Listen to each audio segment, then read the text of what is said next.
নিজেকে এমন ভাবে তৈরি করে তুলবেন মেয়ের বাবারা যেন একটা সময় আপনাকে মেয়ে না দিলে আফসোস করতে বাধ্য হয় যে সোনার মানিক হারিয়ে ফেলে। পুরুষ কেমনে মেয়ের পিছনে ঘুরে, রাস্তায় কেমনে পুরুষ দাঁড়ায়, কলেজ ভার্সিটির সামনে কেন মেয়ের জন্য পুরুষ দাঁড়াবে। আর রিজালু কাওয়ামুনা আলান নিসা, এমন ভাবে তৈরি করুন নিজেকে যেন মেয়েরা আপনার। আলহামদুলিল্লাহ, রাসূল পাক সাল্লাল্লাহু আলাইহি ওয়াসাল্লাম বলছেন হাসরের ময়দানে একজন আসামি যাবে, যাওয়ার সাথে সাথে আল্লাহ তাআলা রহমতের চাদর দিয়ে তাকে ঘেরাও করে ফেলবেন। ওই রহমতের চাদরের ভিতরে তার আমলনামা বের করা হবে। আল্লাহ তাকে জিজ্ঞেস করবেন, অমুক দিন এতটা বাজে তুমি কি এই গুনাহ করেছো? সে বান্দা বলবে, রব আমি করেছি। এই গুনাহটা তুমি করেছো? আল্লাহ এই গুনাহটা আমি করেছি। এই ভুলটা তুমি করেছো? আল্লাহ এই ভুলটা আমি করেছি। এই পাপটা তুমি করেছো? বান্দা স্বীকার করবে, আল্লাহ আমি এই পাপ করেছি। একটা একটা পাপ বলা হবে, সে একটা একটা পাপ স্বীকার করবে। এবার রব্বে করিম বলবে,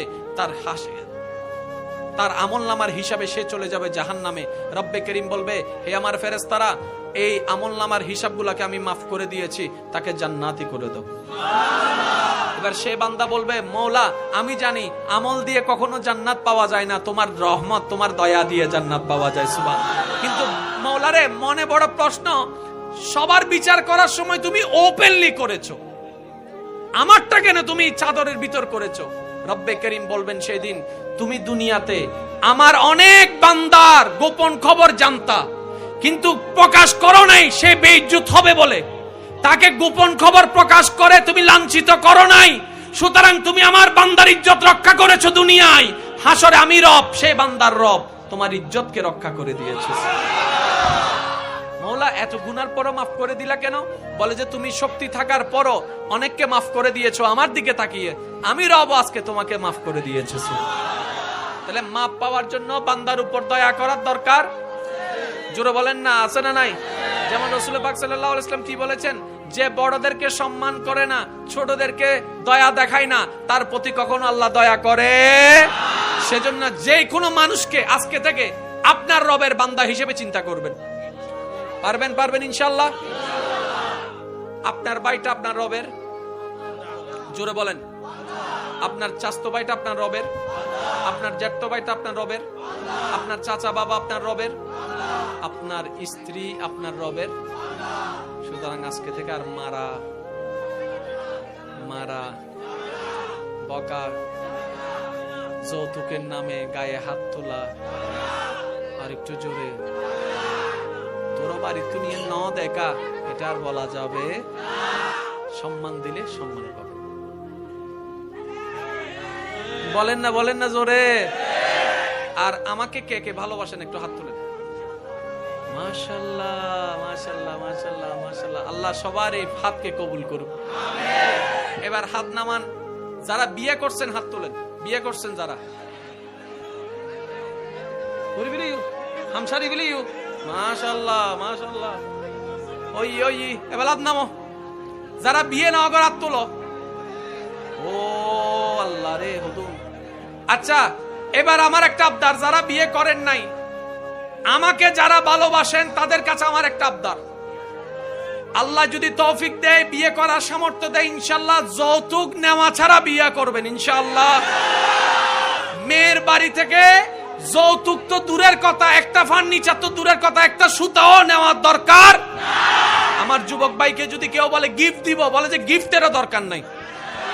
তো অনেকে বলবে অমুকে নিয়েছে তমুকে নিয়েছে, তুমিও নাও। তুমি বলবা যে ভাই আমার দরকার নাই, আমার জন্য যা দরকার আমার রব আমাকে ব্যবস্থা করে দিবে।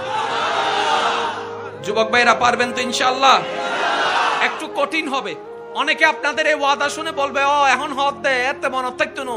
আমি তাদের উদ্দেশ্য বলি, আরে তারা তো বলে দেখিয়েছে, রব যদি কবুল করে ইনশাআল্লাহ এই যুবকরা এই বাংলার ইতিহাস, চট্টগ্রামের ইতিহাস একদিন পাল্টাই দিবে।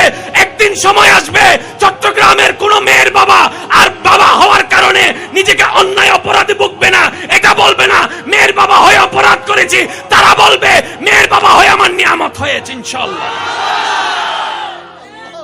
আল্লাহু আকবার।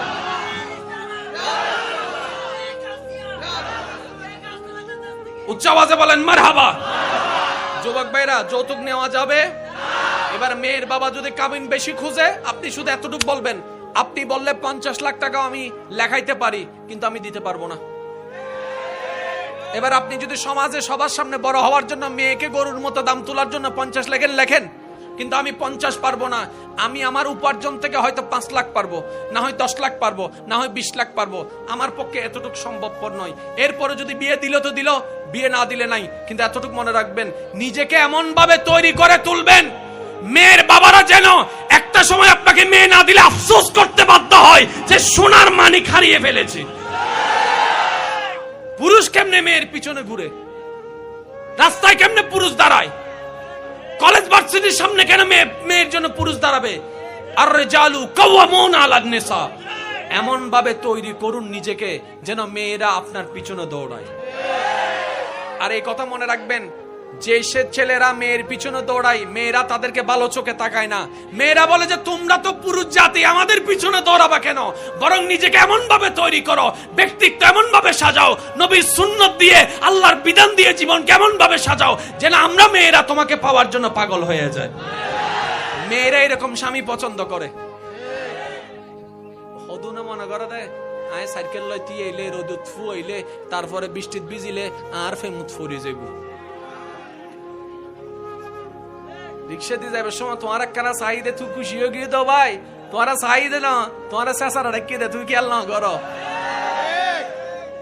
কি হর হত্যারণী হিল্লে চেঁচারা ভুয়া তো জীবন নদী জোতা দেখাইলে অতি এই তাহে ইয়া ইজ্জত আর আছে নি নাকি ফামসার?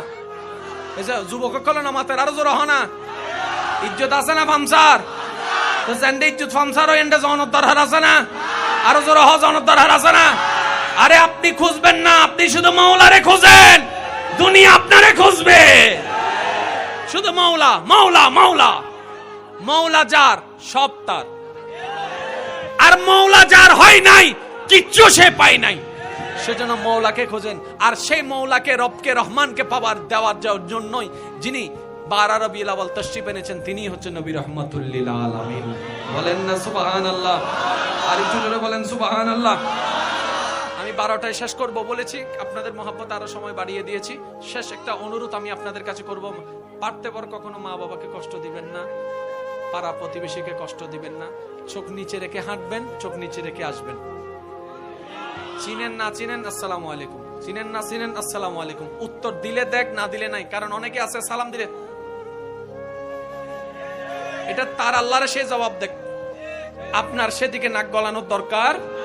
আপনার হক আপনি আদায় করবেন, আসসালামু আলাইকুম আসসালামু আলাইকুম। আবার ওইটা না আসসালামু আলাইকুম আসসালামু আলাইকুম, আর কত আছে ইসলাম ইসলাম, আজীব ব্যাপার এগুলা কি আসসালামু আলাইকুম। আবার আপনি যদি এরকম দেয়, অনেকে টাসকারি মারবে, মামা যে সহি করে দিয়েছো তুমি, আসলে টাস মারে নাই, সে নিজে জানে না যে সেজন্য টাস মারছে। যে কথা কি বুঝতে পেরেছেন? কখনো যদি দেখেন আপনার নামাজের কারণে কেউ টিটকারি মারে, আপনি বুঝবেন যে সে আপনাকে টিটকারি মারতেছে না, আপনি নামাজ পড়ার কারণে সে 10 জনের কাছে প্রশ্নবিদ্ধ হচ্ছে, কিরে তোর বন্ধু নামাজ পড়ে তুই পড়স না কেন, সেজন্য আপনাকে ওখান থেকে ফিরানোর জন্য টিটকারি মারে। যে নামাজ সারা যাবে। শেষ একটা কথা বলি, আমরা অনেক সময় ভাইয়া কি করতাম আমি,